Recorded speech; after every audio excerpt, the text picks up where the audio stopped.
I've nothing but my name. I've nothing but my name.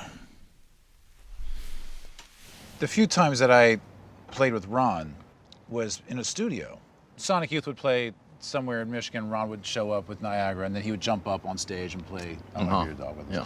When I sat across from him in the studio, and I was like, okay, this is cool. And then, like, you know, I'm not like a real guitar player, but I can like, I can play a little bit. And then so I was like, oh yeah, I know how to play this stuff. And it was just like ding ding ding ding ding. Yeah, you don't. But I didn't know how to play it because Ron was just like, no, it's like.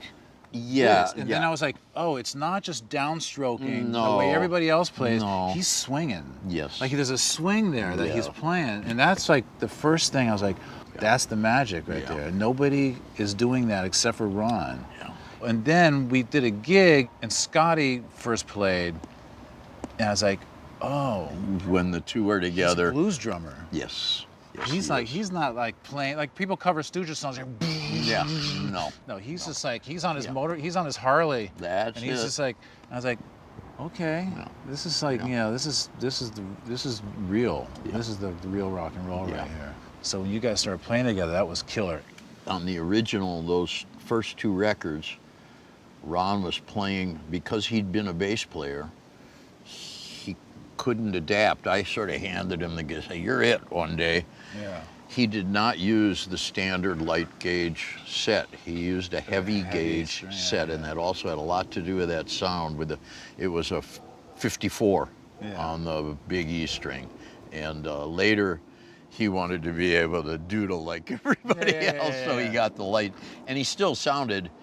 He sounded really great on the live gigs. He picked his shots really well, you know. His lead guitar playing just sort of developed so exponentially while he was just sort of in Detroit doing Destroy Monsters, etc. But by the time you guys get back together, 2000s, he is so killer every night. His I mean, leads live were really, really unbelievable. And, I lost a lot of my hearing in getting really near his amp to just like, it's fucking out, you know. Yeah. And for us, for our scene, when we come out of the 80s American Underground thing, having Mike Watt on stage was like super cool, but was also really perverse. Like of all the bass players in the world, it was like Mike Watt, who's like the most beautiful, far out. Yeah, I know.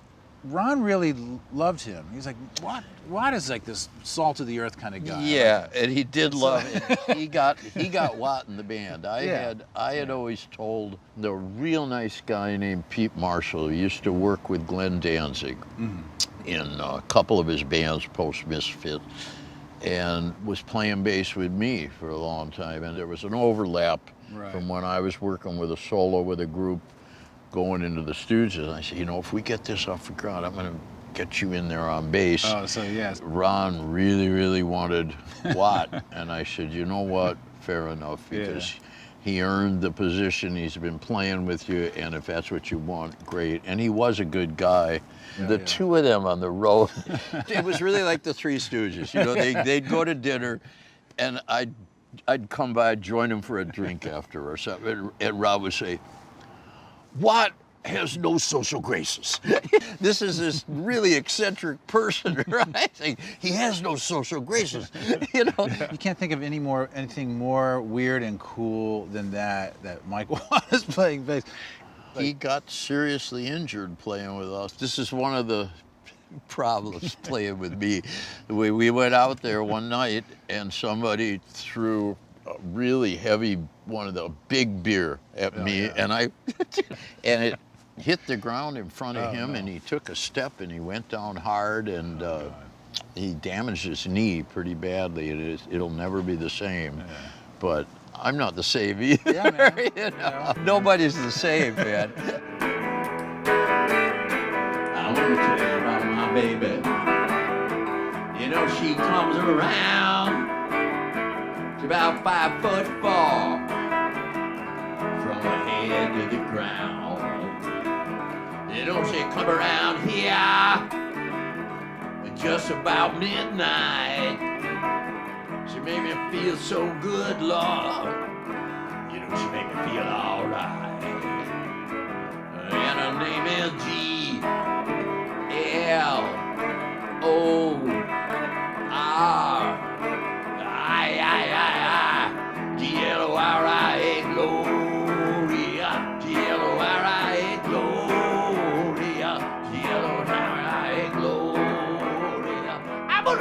and every day. Yeah.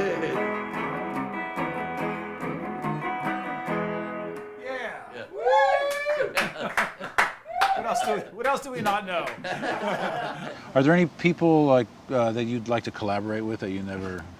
Anybody, I'd pretty much at this point do anybody that asks. Oh yeah. Yeah. But there's no like even like people like no longer with us like Oh, Sun Ra, or Sun Ra. Yeah, Sun Ra. What would I do for Sun Ra? I'd have to like learn some jokes or something. I did something the other day just because there's a band called The Pins in Manchester. Uh-huh. And they just asked me to read a poem on their album and sing the chorus. I did that.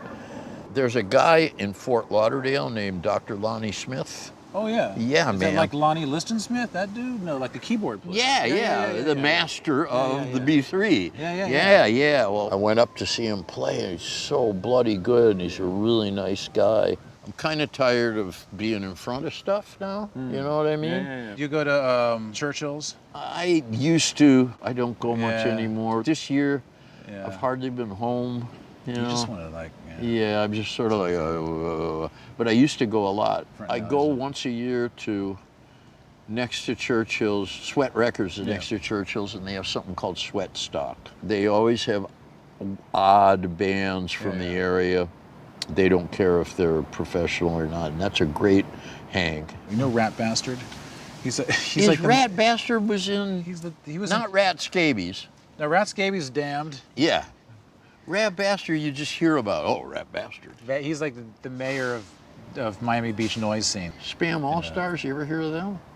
The Spam All Stars. Yeah, I've heard of that. I don't know what that is. They mix. It's they got a DJ. They have a good salsa rhythm group, and then they had a couple of girls who can sing Latin. I read the Times pretty religiously, and Brooklyn Blowhards are pretty cool. Who? Brooklyn Blowhards. I don't know that. It's a couple of guys with tenors go crazy. And Moon Hooch is another bunch. Moon Hooch? Yeah. Also Brooklyn. Well, I don't know them. They're like jazzist with a little Black Sabbath once in a while just to throw you off. And you know. I get the Times every day just so I do that crossword puzzle. The what? The crossword puzzle. Oh, the crossword puzzle. I have to do that every Wow. day, otherwise like my day's not complete. And like Wow. it gets consistently harder. That's hard to do those Well, crossword. starting Wednesday, it starts getting kind of. Oh, is that what it crazy. is? You Yeah, mean it builds Monday's up. easy? Like Thursday's the Oh, jewel. They wow. call that the jewel of Oh my probability. God. And then Friday's hard. Saturday impenetrable. Wow. Sunday is just kind of big and kind Wow. of thematic and stuff like that. Who'd you vote for?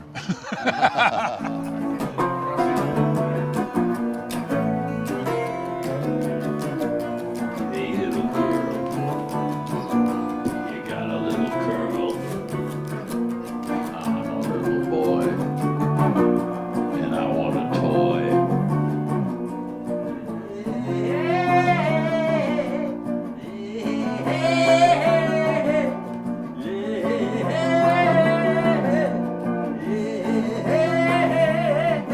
I'm 101. I want to have some fun. I want to have a tune. Let's go.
I'm getting pretty old. Don't want to be cold.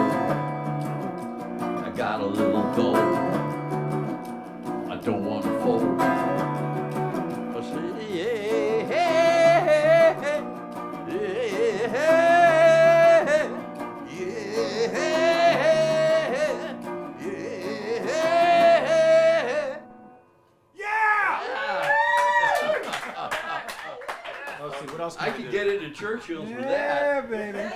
I'd like to thank Iggy Pop for being Iggy Pop and making this great record, which is #1 record, Rough Trade 2016. Forget it, baby. All time. The best record ever made. Ah! ever made. All right. Happy 40th Rough Trade. Goodbye. Showbiz values there. Pretty good. Definite skills there.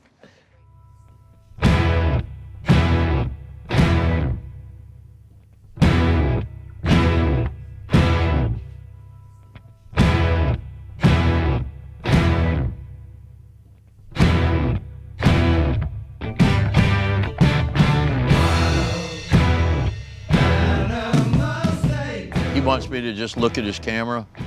He wants you to watch him change his battery. Oh, okay. Oh, dear Jesus, that's how they do it. Yeah. Hey, hey, that's pretty good. Turn it up a little. Hey, yeah, that's good. That's a nice amp. While he was just sort of in Detroit doing Yeah. Destroy Monsters, etc. Yeah, jet engines. And You comfortable sitting there? Yeah, I might sit on this and I might flop on that at some point. Because I'm a lazy kind of a guy. That's why I became a musician. I thought, this is great. I won't have to work. That's funny. Little did I know.